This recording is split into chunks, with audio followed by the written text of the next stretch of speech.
नमो बुद्धाय मित्रों, स्वागत है आपका टेल्स फोरम पर, जहां हर कहानी में होती है एक सीख। आज हम होली को केवल रंगों के त्योहार के रूप में नहीं, बल्कि इतिहास और बौद्ध साहित्य के एक अनोखे नजरिए से देखेंगे। क्या श्रावस्ती की गलियों में मनाया जाने वाला वो प्राचीन उत्सव आज की होली का शुरुआती रूप था? और क्यों भगवान बुद्ध ने अपने भिक्षुओं को उस समय संयम बरतने की सलाह दी थी? आज की चर्चा में हम कृषि परंपराओं, बौद्ध दर्शन के अप्रमाद और पौराणिक कथाओं के संगम को समझेंगे। तो चलिए टेल्स फोरम के साथ शुरू करते हैं इतिहास की ये रोचक यात्रा। इस चर्चा का उद्देश्य किसी भी पक्ष, विचारधारा या कहानी का समर्थन करना या किसी की भावनाओं को ठेस पहुंचाना बिल्कुल नहीं है। मकसद सिर्फ निष्पक्ष रूप से उन विचारों, तथ्यों और विश्लेषणों को सामने रखना है जो मूल स्रोतों में दर्ज हैं, ताकि इतिहास के पन्नों को एक नए चश्मे से देखा जा सके। यह स्पष्टता बहुत जरूरी थी ताकि इतिहास को खुले दिमाग से समझा जा सके। और ये स्पष्टता वाकई बहुत आवश्यक है। अक्सर हम त्योहारों को बस उसी रूप में देखते हैं जैसे वे आज हमारे सामने हैं, रंग, संगीत और जश्न। बिल्कुल। लेकिन जब हम अपने स्रोतों का गहराई से विश्लेषण करते हैं ना, तो पता चलता है कि किसी भी प्राचीन उत्सव के पीछे केवल एक कहानी नहीं होती। हाँ, उसकी कई परतें होती हैं। सही कहा। कृषि के विकास, धार्मिक मान्यताओं और वैचारिक टकरावों की अनगिनत परतें एक साथ मौजूद होती हैं। और आज की इस गहरी चर्चा का हमारा मुख्य लक्ष्य इन्हीं ऐतिहासिक और सांस्कृतिक परतों को एक एक करके खोलना है। तो चलिए इसकी परतें खोलते हैं।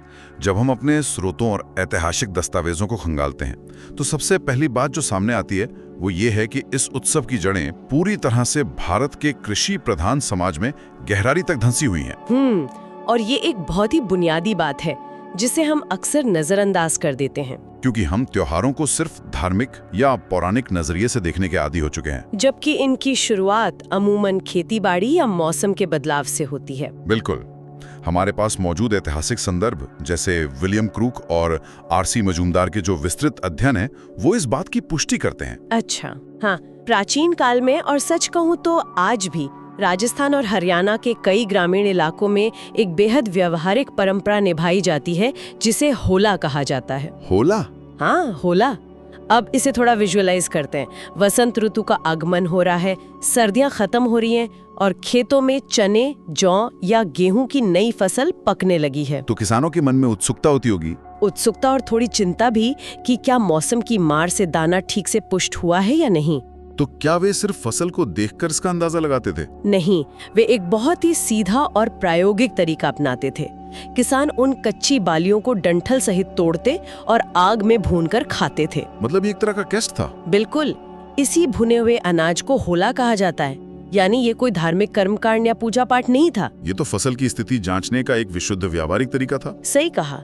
इसे हम आज की भाषा में एक एग्रीकल्चरल ऑडिट कह सकते हैं। और इसी होला से आगे चलकर होलिका और होली जैसे शब्दों का विकास हुआ।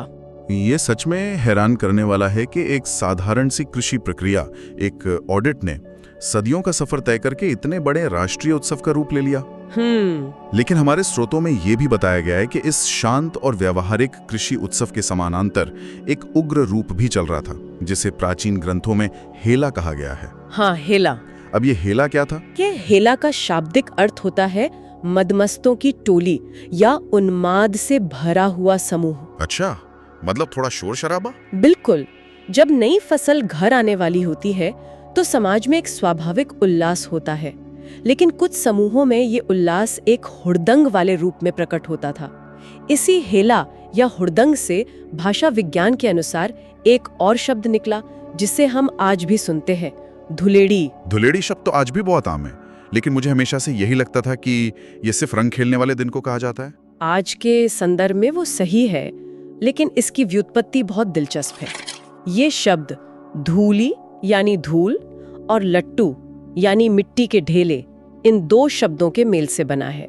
धूल और मिट्टी। हाँ, अगर हम कामसूत्र और वराहमिहिर के बृहद संहिता जैसे प्राचीन ग्रंथों का संदर्भ लें तो ये स्पष्ट होता है कि उस समय आज की तरह कोई रासायनिक रंग या गुलाल नहीं होता था। तो लोग क्या इस्तेमाल करते थे? लोग सिर्फ खेतों की धूल, कीचड़ और मिट्टी का उपयोग करके ये खेल खेलते थे। ये वसंत के उल्लास को प्रकट करने का एक बहुत ही कच्चा और प्राकृतिक तरीका था। अब यहाँ जो बात सामने आती है वो सच में बहुत दिलचस्प है। इसी धूल मिट्टी और हुड़दंग से जुड़े उत्सव का एक बहुत ही सजीव वर्णन हमें प्राचीन बौद्ध साहित्य में मिलता है। धम्मपद के संदर्भ में ना? हाँ, धम्मपद के अप्रमाद वर्ग यानी गाथा 26 और 27 की पारंपरिक टिप्पणी में श्रावस्ती शहर के एक विशेष उत्सव का जिक्र है। दस्तावेजों में इसे बाला नक्षत्र उत्सव कहा गया है। बाला नक्षत्र? ये पूरे 7 दिनों तक चलने वाला एक ऐसा आयोजन था जहां लोग शरीर पर राख और मिट्टी पोत कर लड़खड़ाते हुए सड़कों पर निकलते थे। वे शोर शराबा करते थे और एक मदहोशी के आलम में रहते थे। बिल्कुल।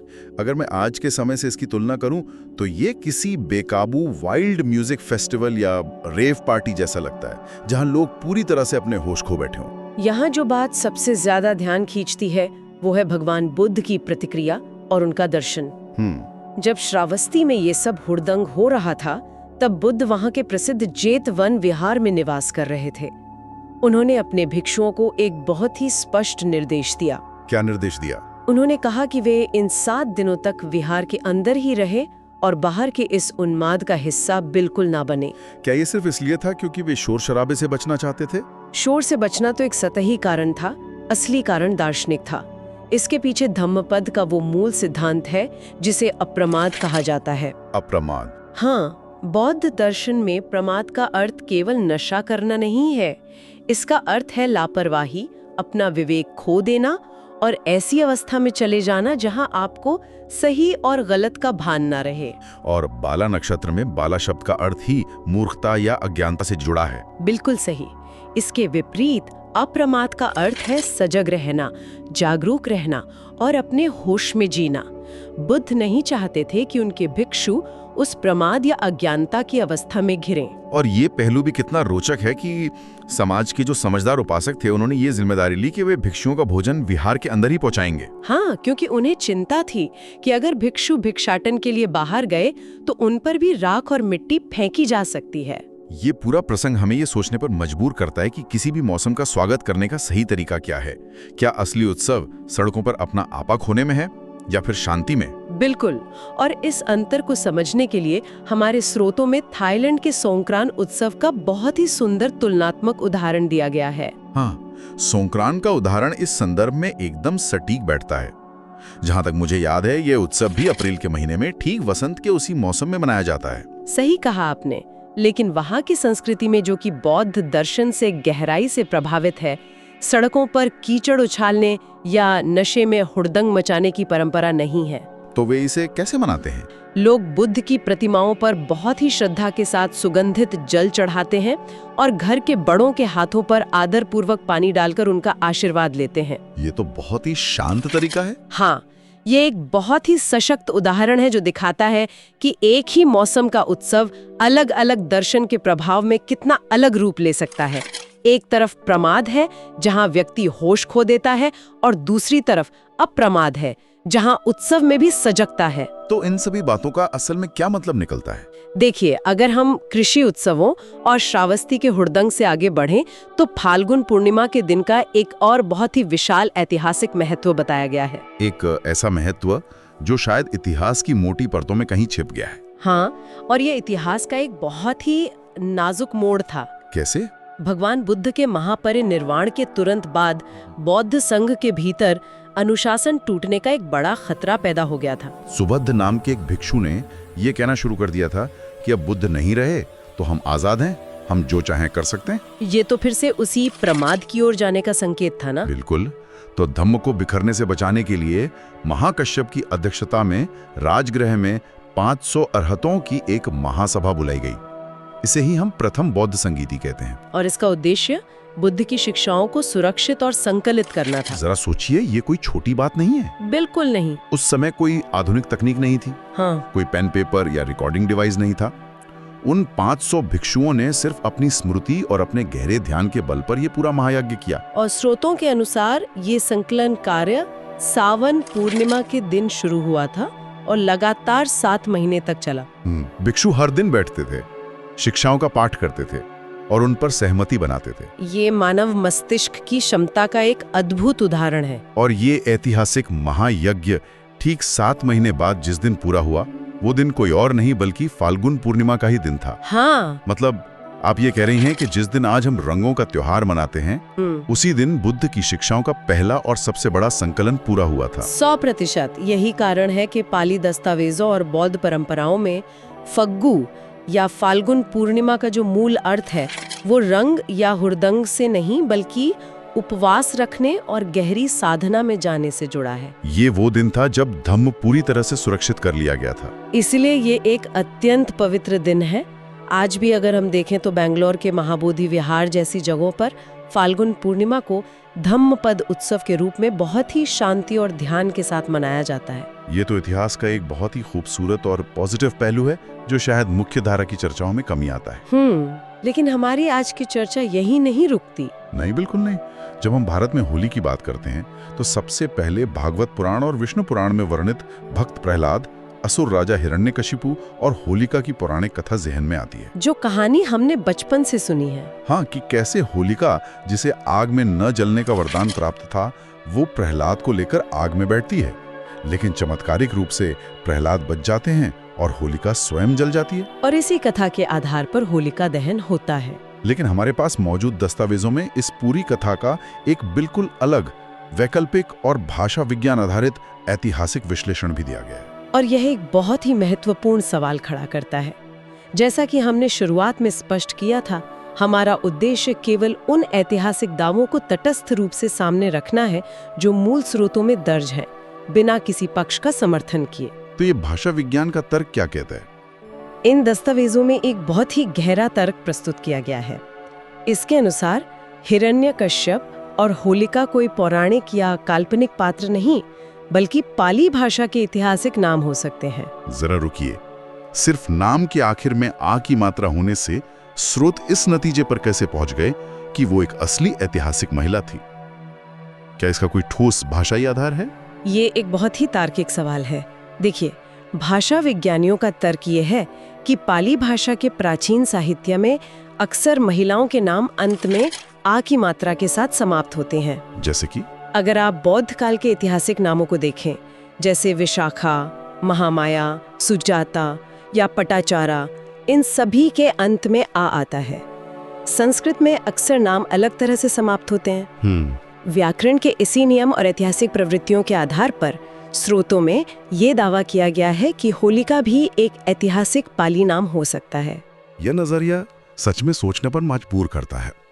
तो इन दस्तावेजों के आधार पर यह दावा प्रस्तुत किया गया है कि होलिका शायद कोई जादुई शक्तियों वाली राक्षसी नहीं थी, बल्कि एक बहादुर मूल निवासी महिला थी जिसे किसी वैचारिक या ऐतिहासिक टकराव के दौरान आग में जला दिया गया था। बिल्कुल। और स्रोतों में ये भी बहुत तार्किक सवाल उठाया गया है कि आग एक प्राकृतिक तत्व है और वो किसी के साथ भेदभाव नहीं करती। तो आग में न जलने के वरदान को एक मिथक के रूप में विश्लेषित किया गया है। हाँ, ऐसा माना गया है कि शायद एक दुखद ऐतिहासिक घटना को, जहाँ किसी की हत्या हुई हो, उसे न्याय संगत ठहराने या चमत्कारिक रूप देने के लिए ये वरदान वाली कहानी बाद में गढ़ी गई। इसी विश्लेषणात्मक कड़ी में हमारे स्रोत लठमार होली और अबीर शब्द का भी जिक्र करते हैं। जी, दस्तावेजों के अनुसार अबीर शब्द को अगर हम तोड़ें तो इसका शाब्दिक अर्थ बिना वीरता के या कायरता बताया गया है। अवीर मतलब बिना वीरता के। सही पकड़ा। इस दृष्टिकोण से चेहरों पर अबीर मलना और लठमार होली खेलना, जहां महिलाएं पुरुषों को लाठियों से मारती हैं और पुरुष ढाल से बचते हैं, ये केवल एक आनंद का खेल नहीं है। तो स्रोत इसे किस रूप में देखते हैं? स्रोत इसे उस कायरतापूर्ण कृत्य के ऐतिहासिक विरोध के रूप में देखते हैं, जहां एक महिला के साथ अन्याय हुआ था और समाज की महिलाओं ने उसका मुखर विरोध किया था। ये व्याख्या तो पूरी तरह से उत्सव के अर्थ को ही पलट देती है। और जहां तक वैचारिक टकराव की बात है, एक और बहुत ही संवेदनशील दावा इन ऐतिहासिक स्रोतों में मिलता है। धम्मचक्र वाला दावा? हाँ, दस्तावेजों में तटस्थ भाव से उल्लेख किया गया है कि कैसे प्राचीन काल में दिवाली या गोवर्धन पूजा के समय गाय के गोबर से धम्मचक्र की आकृतियां बनाई जाती थीं। और धम्मचक्र, जैसा कि हम जानते हैं, बौद्ध धर्म का एक अत्यंत पवित्र प्रतीक है। और चौंकाने वाली बात यह बताई गई है कि उन आकृतियों को महीनों तक सुरक्षित रखा जाता था और फिर ठीक फाल्गुन पूर्णिमा के दिन यानी उसी दिन जिस दिन प्रथम बौद्ध संगीति पूरी हुई थी, उन्हें होली की आग में जला दिया जाता था। ये एक बहुत ही महत्वपूर्ण समाजशास्त्रीय दावा है। इस पूरे घटनाक्रम को दस्तावेजों में एक विचारधारा द्वारा दूसरी विचारधारा को प्रतीकात्मक रूप से हराने के प्रयास के रूप में विश्लेषित किया गया है। प्रतीकात्मक हार। हाँ, जब दो संस्कृतियों या विचारधाराओं का आमना सामना होता है तो वे अक्सर एक दूसरे के प्रतीकों को अपना लेते हैं या उन्हें नष्ट कर देते हैं। धम्म चक्र को जलाना उस वैचारिक हार को दर्शाने का एक प्रयास माना गया है। लेकिन अगर ये ऐतिहासिक घटनाएं इतनी ही वास्तविक और गंभीर थीं, तो वे समय के साथ पूरी तरह से गायब कैसे हो गई? आज हम सिर्फ प्रहलाद और हिरण्यकशिपु की कहानी ही क्यों जानते हैं? अगर इसे थोड़े बड़े संदर्भ से जोड़कर देखें ना, तो ये पूरी प्रक्रिया हमें मेमोरी वर्सेस मिथ यानी स्मृति बनाम मिथक के बहुत ही प्रसिद्ध सिद्धांत की ओर ले जाती है। स्मृति बनाम मिथक। हाँ, मानव विज्ञानी और इतिहासकार जैसे कि जॉन एस्मन अपने सांस्कृतिक स्मृति सिद्धांत में ये समझाते हैं कि मानव दिमाग सीधे और रूखे ऐतिहासिक तथ्यों को लंबे समय तक याद नहीं रख पाता। इसे थोड़ा आसान भाषा में समझते हैं। मतलब अगर कोई ऐतिहासिक तथ्य बहुत सीधा साधा है तो लोग उसे भूल जाते हैं। बिल्कुल, इसे एक रोजमर्रा के उदाहरण से समझते हैं। विज्ञान के छात्रों को छोड़कर आम लोगों को न्यूटन के गुरुत्वाकर्षण के जटिल गणितीय सूत्र याद नहीं रहते, लेकिन उन्हें सेब गिरने वाली कहानी हमेशा याद रहती है। बिल्कुल, चाहे वो पूरी तरह सच हो या न हो। ठीक इसी तरह 500 भिक्षुओं द्वारा बिना किसी तकनीक के 7 महीने तक लगातार बैठकर बौद्ध ग्रंथों का संकलन करना एक बहुत ही महान लेकिन एकदम सीधा साधा ऐतिहासिक तथ्य है। इसमें कोई जादू नहीं है। हाँ, इसके मुकाबले एक ऐसी कहानी जिसमें एक राक्षसी आग में बैठती है, उसे न जलने का जादुई वरदान मिला है और एक बच्चा चमत्कारिक रूप से बच जाता है, ये कहानी बहुत ही नाटकीय है। और जनमानस ऐसी जादुई और नाटकीय कहानियों को बहुत आसानी से ग्रहण कर लेता है और उन्हें पीढ़ियों तक याद रखता है। मुझे तो हमेशा से यही लगता था कि इतिहास की किताबों जो कहती हैं वही अंतिम सत्य होता है। इतिहास अक्सर कहानियों में ढल जाता है। लेकिन इस डीप डाइव से साफ है कि इतिहास के पन्नों में जो वास्तविक घटनाएं होती हैं वे समय के साथ नाटकीय कहानियों और मिथकों का रूप ले लेती हैं। क्योंकि मानव का दिमाग सच्चाई से ज्यादा चमत्कार पसंद करता है। और ये श्रोताओं के लिए एक बहुत ही गहरा विचारणीय प्रश्न छोड़ता है। क्या हमारा समाज आज भी सच्चाई से ज्यादा नाटकीय कहानियों का आदी हो चुका है? ये तो सोचने वाली बात है। आज जब हम होली के नाम पर सड़कों पर जो नशा, रासायनिक रंगों का अंधाधुंध प्रयोग और दुर्भाग्यपूर्ण दुर्घटनाएं देखते हैं, तो क्या वे उसी प्राचीन प्रमाद का हिस्सा नहीं है जिससे भगवान बुद्ध ने बचने की सलाह दी थी? असली उत्सव क्या है? सड़कों पर अपने होश खो देना या फिर अपनी जड़ों, अपनी प्रकृति और अपने ज्ञान के साथ शांति से जुड़ना? ये चिंतन हमें वापस उसी बिंदु पर ले आता है जहां से हमने शुरू किया था।